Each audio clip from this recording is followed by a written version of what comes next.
Swadika, good morning and welcome to Newsline. We're coming live to you on NBT, Radio Thailand FM 88 and also NBT World. It's Wednesday's edition, January 14, 2015. I'm Cholapansa Narula. And in today's story, His Majesty the King on Tuesday left Sirirat Hospital on a private visit to a nearby park and to observe the Chao Phraya River. Let's have a look at the story. His Majesty the King left Chalerm Prakiat Building, Sirirat Hospital at 5:29 p.m. to visit a little park built in his honor on his 72nd birthday anniversary. The park is located next to Sirirat Piya Maharaj Karun Hospital by the Chao Phraya River. His Majesty paid homage to the statue of King Rama V together with his 18-month-old son, Prince Sirirat Kakuthan, located in the park. The hospital built a statue in 2011 in honor of King Rama V, who founded the hospital in 1888 and named it after the little prince who died at a very young age. The park was developed from a 12-rai piece of land owned by the State Railway of Thailand. It is covered with a wide variety of herbal plants and is intended to be a learning center for interested people. His Majesty the King later stopped by the Chao Phraya River to take a look at the scenery of the river as well as the life of people on both of its banks and the traffic on Prapin Cloud Bridge. He returned to Sirirat Hospital at about 6 p.m. His appearance brought jubilation to many people who visited the hospital on the day as their king appeared to be in good health.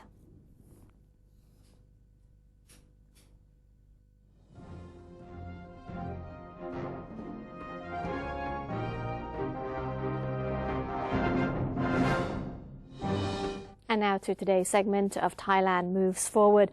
The Prime Minister of Thailand has met with teachers and students ahead of the Teachers' Day while encouraging Thai people to travel domestically in the Discover Thainess Tourism Year. The Secretary General of the Teachers' Council of Thailand, Amnat Sunthorn Tham, has led a group of students and well-known performers to bring the orchid, which is a symbol of Teachers' Day, on the 16th of January to the Prime Minister, Representatives from the Family Network Foundation have also met with the Prime Minister to thank him and the government for issuing the policies that prevents children from smoking or using drugs.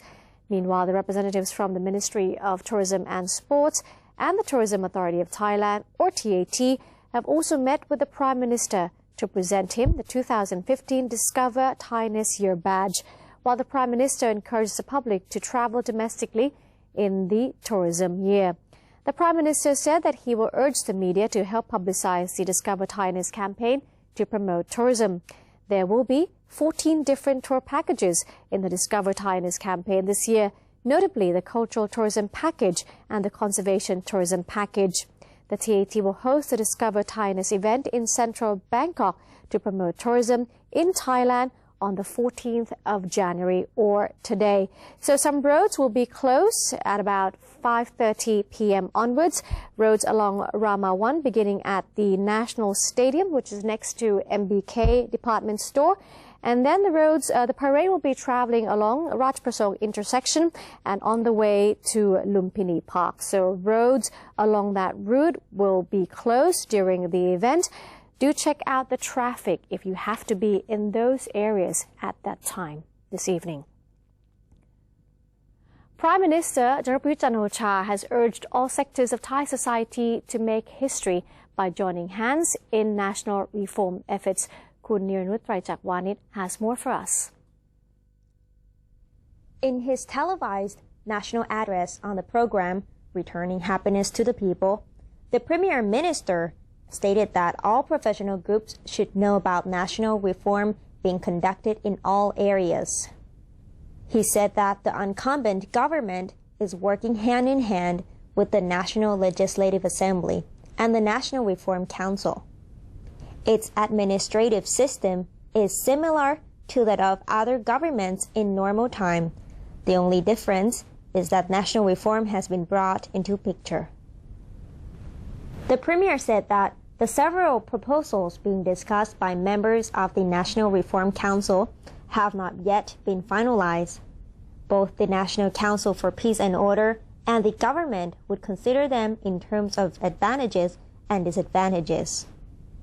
Among the many issues waiting for conclusion, is the topic of how to obtain an efficient government through a clean and fair election. The Prime Minister pointed out that he did not want the issue of conflicts to be viewed as only a matter of right or wrong. He stressed the need to step out of various issues in the democracy trap. All groups of people must join hands in national reform in order to build a strong nation in the long run. He said that the media should also give a helping hand and have a better understanding about the ongoing constructive efforts to move the country forward. He called for cooperation from the public, private, and civil sectors, as well as media, in helping create an atmosphere conducive to the happiness of the people. The government is accelerating the resolution of the country's problems so that the mission will be accomplished within a set time frame. The Prime Minister said that he has set a vision for Thailand in the next 5 years on its way to becoming a stable and prosperous country on a suitable basis in line with the guideline of His Majesty the King. Meanwhile, the President of the National Reform Council, Mr. Tianchai Kiranan, said that the reforms in 11 areas have received great attention, but accumulated conflicts in Thai society over a long time have made them difficult to be realized. The National Reform Council, therefore, deemed it necessary to establish a committee to study guidelines for national reconciliation. The committee will analyze the root causes of conflicts and seek ways to bring about happiness. It comprises members of the National Reform Council and outsiders who are conflicting parties. As the committee will also listen to public opinions, subcommittees will be formed specifically for the task. With the working of the committee, Mr. Tianchai believes that national reform will be achieved in the near future. Niranut Traijakwanit reporting.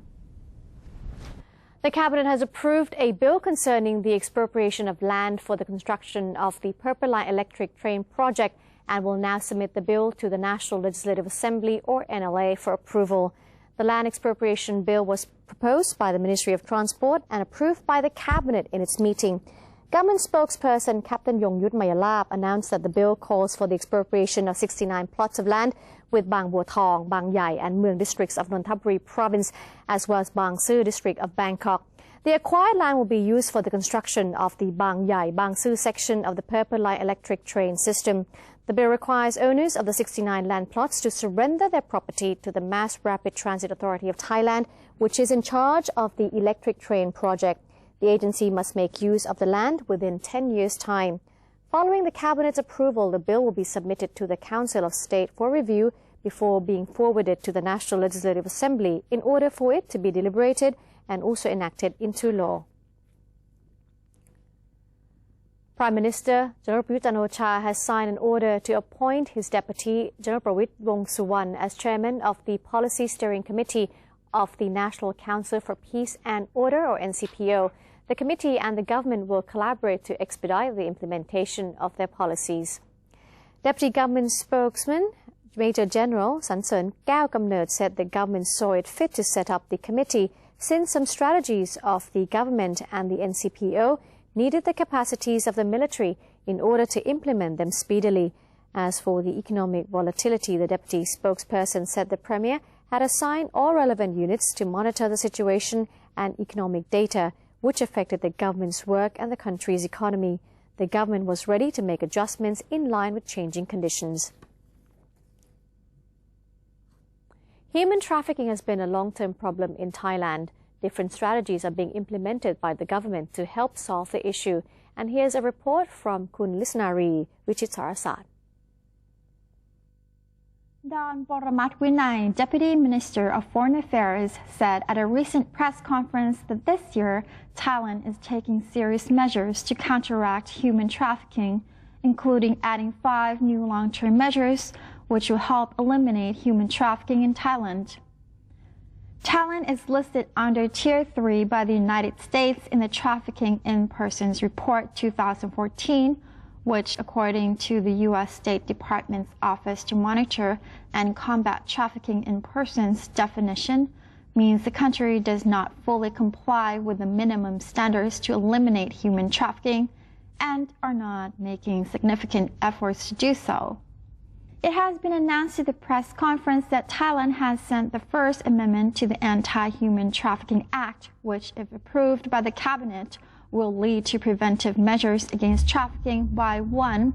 Protecting informers who report on human trafficking cases, and 2. Confiscate earnings derived from human trafficking activities. On the second point, the amendment for Ministry of Labor's ministerial regulation to protect labor in the sea fishing industry has become effective, as announced in the Royal Gazette on December 30th of last year. The amendment enforces sea fishing workers to be at least 18 years old. They should also have adequate resting time of 10 hours for each working day and a minimum of 30 leave days for the workers each year. The National Legislative Assembly had also passed legislation to fine abusers of laborers of the fishing industry up to 30 million baht. Another anti-human trafficking scheme implemented is identifying victims and protecting them when they have been caught or rescued. If rescued, legal assistance must be provided to both Thai and foreign victims by legal counsel from the shelters, and NGOs must also play their part in explaining to victims their rights. Also, there will be incentives to encourage victims from other countries to cooperate with legal proceedings. As for child victims, there will be a special investigation room where they can request for the presence of social workers, psychologists, and individuals. Translators in different languages will also be provided. Regarding progress, the Deputy Minister of Foreign Affairs said that last year there were around 130 new human trafficking cases which entered the legal system, and 104 people were convicted of human trafficking. In regards to the registration of formerly undocumented migrant workers, over 1.6 million of migrant workers have registered and are in the process of nationality verification until March 31st, 2015.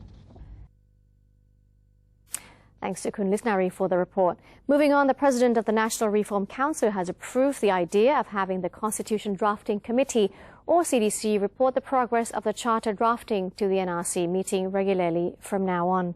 According to NRC Vice President and CDC Chairman Bawansak Uwano, NRC President Thien Chai Kiranan has asked the CDC to make known of its progress in drafting the Constitution before members of the Reform Council every time a meeting is convened.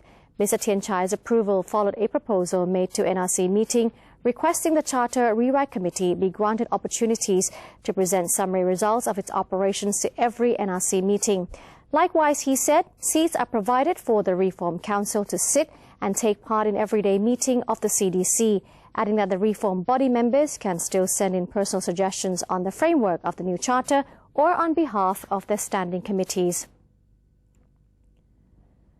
A women's rights advocate group has urged the CDC to include provisions in the new constitution that ensures gender equality and to encourage women to participate in the reform process. Chairman of CDC Bawansak Uwano received the petition from the Women Lawyers Association of Thailand under the patronage of Her Majesty the Queen. Kun Sutini Metiprapha, President of Women Lawyers Association, who delivered the petition, said the prevalence of women-related issues in the country, ranging from domestic violence to teen pregnancy, meant that the new constitution needed to include provisions that address women's issues based on the principles of ensuring gender equality and female participation in all sectors of the society. According to Kun Sutini, the constitution should encourage women to have a say in matters of economic, social and political matters by ensuring women's representation in policy-making positions. She proposed, for example, that electoral ballots for continual and proportional representatives should include no less than 1/3 the ratio of female to male candidates. And people with laryngeal cancer and medical associations have called on the government to legislate new tobacco laws to reduce the number of new smokers. A group of people who lost larynx because of smoking-based cancer and others from various medical associations have issued a public statement against the sales of cigarettes to young people. They believe that the new tobacco law will not affect tobacco farmers since the crop is only grown for domestic consumption. More than 700 organizations and Thai civilians have signed a petition encouraging the cabinet to quickly enforce the new law. They are currently around 115,000 names. That's 115,000 names in the petition who wish to encourage smokers to give up smoking and prevent younger people to pick up the habit. The Ministry of Commerce intends to sell all 17.8 million tons of rice under the rice mortgage project within 2 years. According to the Permanent Secretary of Commerce, Kun Chutima Bunyapratson, the ministry will expedite the sales of rice under the mortgage program of the former government to be completed by the end of 2016. The rice is at present in government warehouses nationwide. She also unveiled the ministry's plan to sell up to 10 tons of rice in 2015 through auction. The first auction this year will be held in January, with 1 million tons to be put up for bids. Currently, the ministry is waiting for permission to conduct the auction from the National Rice Policy Committee. In the past year, 4 rice auctions were held, and the government was able to sell 681,740 tons of rice for 6.3 billion baht. Kun Chutima also expects that Thailand will be able to export between 10.5 to 11 million tons of rice, compared with 10.8 million tons exported last year.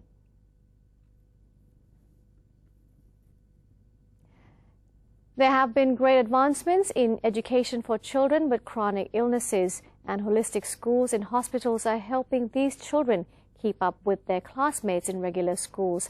NBT World reporter Kun Panotsi Sinsap went to see one of these classes.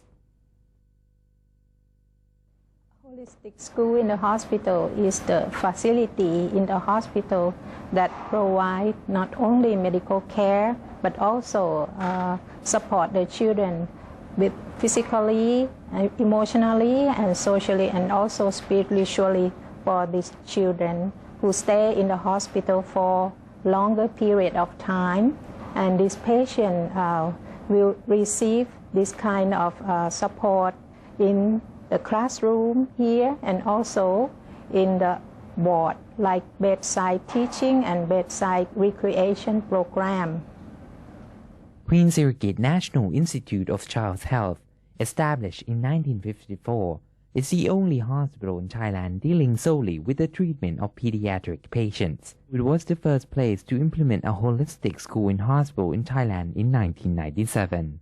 Soon after, it implemented the system into another 23 of its network hospitals through the collaboration of 3 ministries, including the Information and Communication Technology Ministry, or ICT, the Ministry of Education, and the Ministry of Public Health, which designs the educational courses.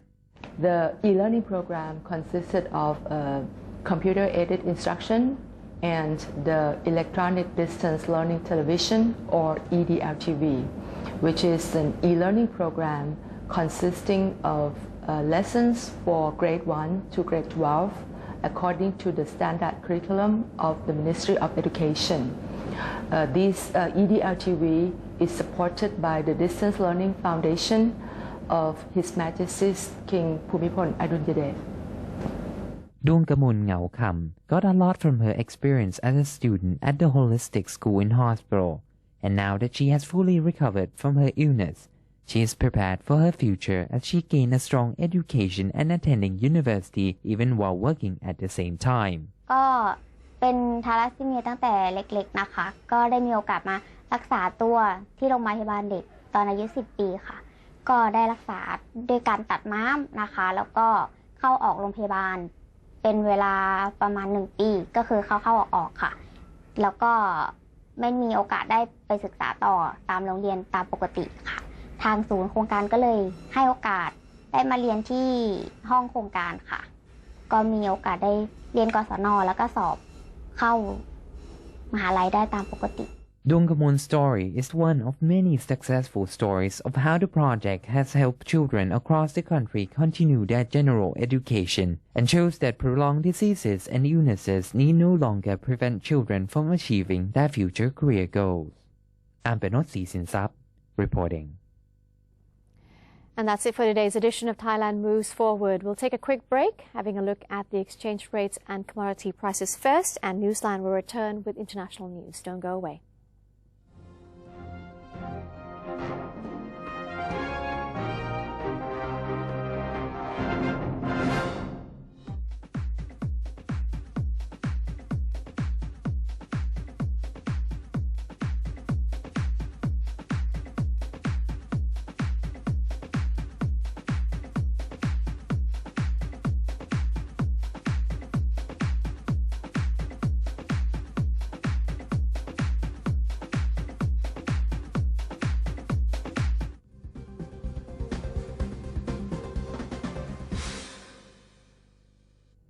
Maintain a strong nation, Thailand is promoting 12 core values for the good of the people.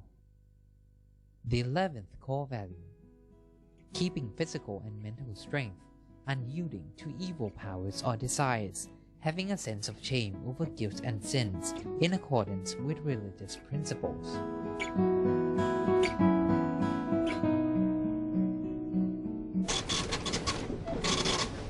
How could you do that to me? Stop it! Huh? Don't you get it? I don't need you anymore.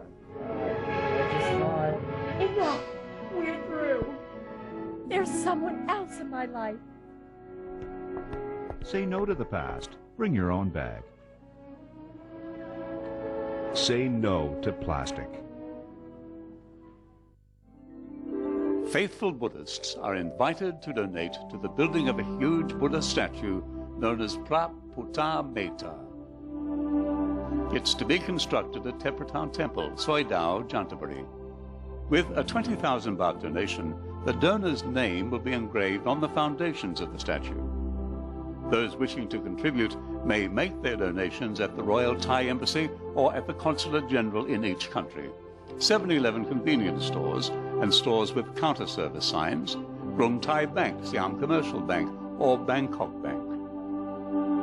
Please contact the phone numbers shown for more details.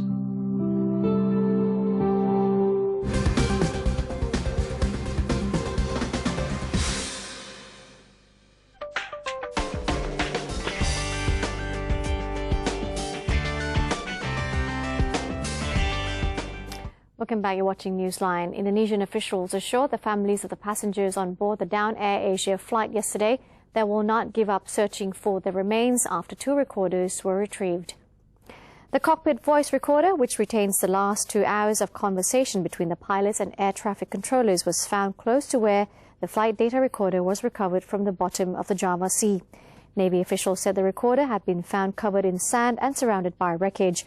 The voice recorder from Indonesia AirAsia flight QZ8501 will be sent to Jakarta for analysis as investigators try to piece together what happened to cause the plane to crash into the sea in bad weather on December 28th. There were no survivors among the 162 people on board. 48 bodies have been retrieved so far and brought to Surabaya for identification.